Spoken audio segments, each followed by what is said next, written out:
Happy Saturday, Bayang Karis na nagbabalik na naman po, Kid Abata, para magbigay ng giya ngayong araw ng Sabado. At meron po tayong 7 races na medyo, yung iba konti lang na mga kabayo. Pero yung iba medyo marami ng konti. Siguro mga average natin, mga 8 to 9 horses no per race. So, yun, 3:30 po ang start ng karera para sa araw ng Sabado. So, para naman bukas, araw ng Biyernes, abangan nyo po yung barrier race ni Barati, no, kabayan ni Big Boss James Rabano. Tinignan ko po sa Google, ginugol ko po yung kabayan na yun at napakainam po ng mga tiyempo. So, tingnan natin kung yan na po ang makakatapat nila. Hole in one, Ace of Diamond, and Andiamo A. Firenze. Okay, good luck Bayang Karista. Start na tayo. Race number 1, isang 3-year-old and above maiden race. So, nganan placers po ito, no? At dito, meron po tayong 7 runners. Distansya po natin lahat dito, puro 1,400 meters kasi nga weekends, no? Regular race lang naman. So, race number 1, numero 5 ko, Sega Tulin. Nasakay ni Jackie Danny Boy, Jack Hammer, Camanyero. Diyan ako lalagay. Bandera, buyan dyan, sigurado. Wala po ako nakikitang mas mabilis sa kanya. Tingin ko ma-rate lang ni Danny Boy ito. Malaki po ang mananalo po ito pag na-rate ng maigin yan. Napakainam ng mga tinatakbo nito, napakabilis sa unahan. Second chase ko, yung imported na Star of the Show. Yan. Nasakay ni Charles Reyes. Baka na-grupo na, no? Malay natin. So, 5-3 po ako para sa race number 1. Good luck Bayang Karis sa lipat sa race number 2, 3-year-old group 6 race placers, no? Ito naman 3-year-old na place na sa group race number 6. At dito meron po tayong 8 runners, no? First chase ko, Mastery, nakabayan ni SIL Abalos, ni Senator Abalos. Si Mastery na tersero kala Picotin Lady, no, napakabilis ng pacing. So, tignan natin ngayon, baka makaulit ngayon, medyo bumaba po ang laban niya ng konti. Second choice ko na rin yung numero 2, Copperfield, sasakay ni Jackie Mark Alvarez. Nanalo po ito 2 weeks ago, race number 1. Napakainam, pinaremate pa ni Mark Alvarez. Kaya siya po ang proteksyon ko dyan para sa 8 Mastery. Kaya dito race number 2, 8-2 po ang PD ko. Good luck Bayang Karis, lipat tayo sa race number 3, isang 3-year-old and above maiden race. Dito meron tayong 8 runners but 7 betting options lang, no? Sasuluhin ko na po ito para sa akin.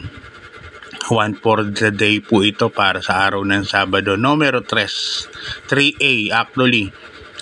Si Elena Bell, sa akin ni Jackie O'Neil Cortez. Si Elena Bell na segundo kay zooming yan, no? Kay John Alvin Guse na nung parang maiden stakes race yun. Segundo po siya nun. 1.27 medya rin. Akala ko lalagpas kay zooming, kaya zooming kasi may second win po. Kaya hindi siya lumagpas. Siguro mga isang kabayo lang din nagkatalo yan. Kaya para sa akin, sosolohin ko na po yan. Numero 3A, Elena Bell. Good luck Bayang Karis, lipat tayo sa race number 4. Isang rating base class 5 points, mga placers po ito. At dito meron po tayong 8 runners, no? First case ko rito, number 7, Smart Diaz, sasakay ni Jackie sa Espare Jr. Nakaraan, nabitin yan.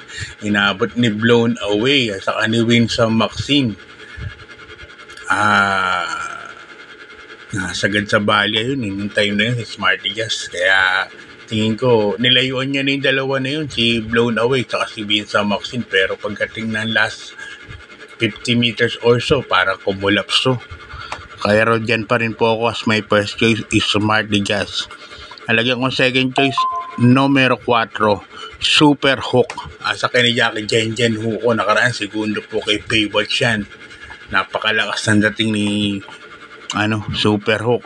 Off the pace lang, pero lakas ng remate. Kaya dito sa race number 4, 7-4 po ako. Okay, good luck Bayan Garza. Lipat tayo sa race number 5. Isang rating base class 5. 5 points mga non-placers po ito. At dito meron lang po tayong 5 runners, no?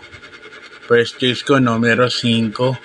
Marangal. Nasa kay ni Jackie Mike De Jesus. Diyan po na-suspindi si Mike De Jesus, no? Kay Marangal. Nung naano niya si Sky Plus nun.